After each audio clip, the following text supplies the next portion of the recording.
hô lô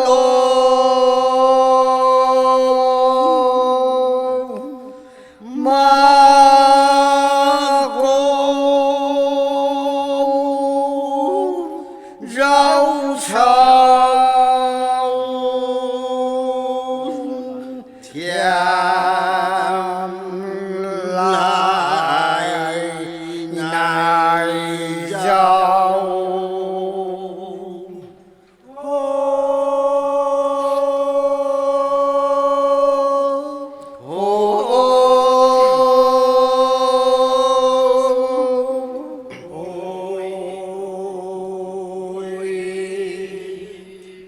thiam lại này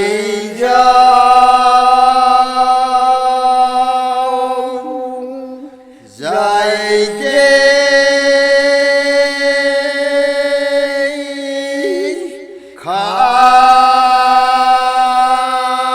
khá sông lì khang khang nam ngà liang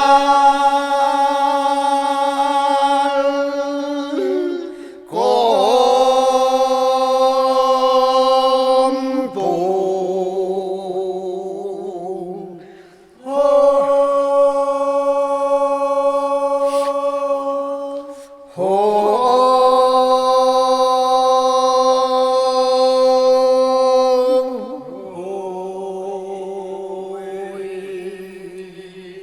lì khang khang nam biên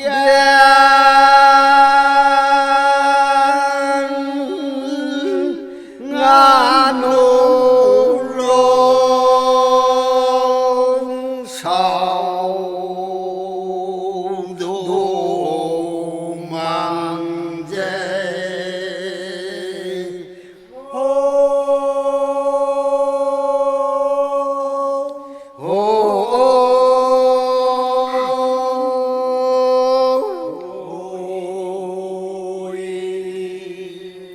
giải lô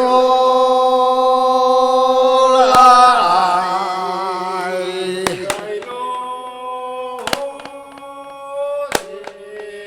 hô lô lại